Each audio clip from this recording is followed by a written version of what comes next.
Episode 6 की शुरुआत में लाना और बाकी लड़कियां एक साथ होती हैं। तभी उन्हें एक आवाज आती है और जैसे वो दरवाजा खोलकर देखते हैं तो उन्हें मधु दिखती है जो काफी डरावनी लग रही थी। फिर मधु जैसे उनके पास भाग कर आती है तब ये लोग दरवाजा बंद कर देते हैं। हालांकि इन सब की हालत काफी ज्यादा खराब हो गई थी। इधर ग्रेसी इलू को संभालने उसके घर आई थी, जहाँ इलू कहती है कि मेरे बेटे को जिसने भी मारा है मैं उसे छोड़ूंगी नहीं। फिर इलू कहते कि जीवा को मैंने आखिरी बार 31 दिसंबर को ही देखा था, उसी के बाद से वो गायब है, पक्का उसी रात उसके साथ कुछ हुआ होगा। तभी इस पर ग्रेसी कहती है कि गलती तो तुम्हारी भी है, तुमने जीवा को सर पर चढ़ा रखा था जब वह बिना बताए निकल गया और आज तुम्हारा ये हाल हो रखा है। ये सुनते ही लोग ग्रेसी पर कुछ फेंक कर मारती है और गुस्से में ग्रेसी वहाँ से चली जाती है। अब अगली सुबह मधु को होश आता है तो उसके साथ कल क्या हुआ उसे ज्यादा कुछ भी याद नहीं था। फिर वो सीधा अरुण को बुलाती है और बातों के दौरान उसे याद आता है कि शायद कल रात उसने उन तीनों लड़कों को मार डाला जिन्होंने उसके साथ दुष्कर्म किया था। ये बात वो अरुण को भी बताती है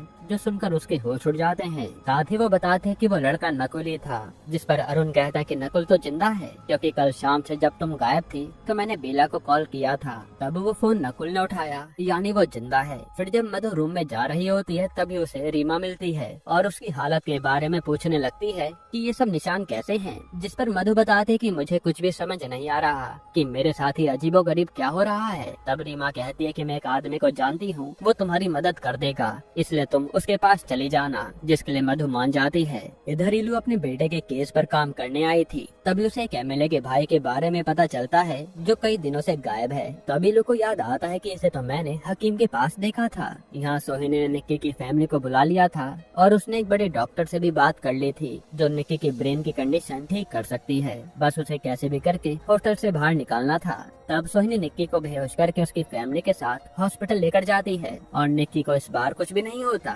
यहाँ मधु रीमा के बताए एड्रेस पर उस हकीम से मिलने आ जाती है, जहाँ हकीम उसकी प्रॉब्लम के बारे में पूछता है और तुरंत मधु को बेहोश कर देता है। इसके बाद वो मधु की बलि देने के लिए उसे सीक्रेट रूम में लेकर आता है और तंत्र विद्या के जरिए उसकी बलि देने वाला होता है। तभी हम देखते हैं कि इलू एमएलए के भाई को ढूंढने के लिए हकीम के घर में आ गई है और वो हर जगह हकीम को ढूंढ रही है, जिसकी आवाज सुनकर हकीम बिल्कुल शांत हो जाता है। फिर जब पुलिस को वहाँ कुछ भी नहीं मिलता तो वो लोग जाने लगते हैं। वहीं मधु होश में आ जाती है और चिल्लाने लगती है, जिसकी आवाज के पीछे जाने पर इलू को एक खुफिया दरवाजा मिलता है और नीचे जाकर इलू देखती है कि हकीम आज एक और बलि देने को तैयार था। तभी इलू सारे पुलिस वालों को बुलाती है कि हकीम मिल गया है और वह मधु को वहाँ से जाने देती है। तभी हकीम इलू से कहता है कि अगर तुम्हें अपने बेटे जीवा से मिलना है तो तुम्हें मेरे पास आना होगा। ये कहकर वो दूसरे रास्ते से बाहर की तरफ भाग जाता है और इलू तो बस जीवा के बारे में सोचती रह जाती है कि इसे जीवा का सच कैसे पता कि वो मर गया है। इधर निक्की का ये लोग सारे टेस्ट कर रहे होते हैं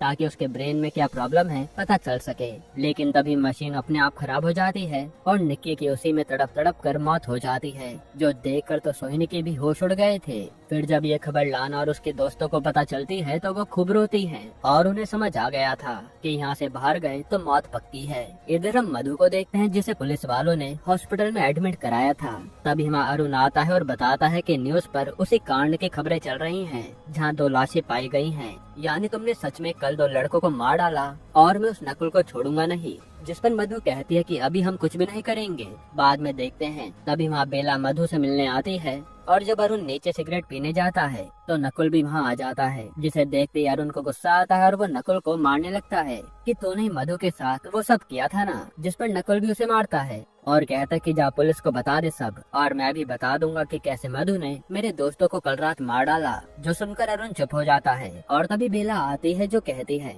कि मधु और अरुण को हम उनके रूम तक छोड़ देते हैं। फिर वो दोनों को मधु के रूम तक छोड़ते हैं और मधु जाते जाते बेला से बताती है कि उस रात तुम्हारा नकुल ही था, ये बात कंफर्म है। जो सुनकर बेला उसकी बातों पर ध्यान नहीं देती। इधर सोहिनी ग्रेसी से बात करती है कि मुझे बाकी उन तीनों लड़कियों से मिलना है सच जानने के लिए, पर ग्रेसी कहते है कि जब से निक्की मरी है उसकी फैमिली मेरे हॉस्टल पर गुस्सा है और मेरे पास हॉस्टल बंद करने का नोटिस भी आ गया है, मैं अब कुछ भी नहीं कर सकती। इधर इलू को उसका साथी कांस्टेबल जीवा की लास्ट लोकेशन बताता है जो कि ग्रेसी के हॉस्टल की थी। ये देख कर इलू के होश उड़ जाते हैं। वहीं ग्रेसी आज जाकर लाना और बाकी लड़कियों से कहती है कि अब यहाँ से जाना तो है ही, इससे पहले मुझे सच जानना है कि तुम लोग यहाँ से जाती क्यों नहीं हो। यहीं पर एपिसोड 6 खत्म होता है।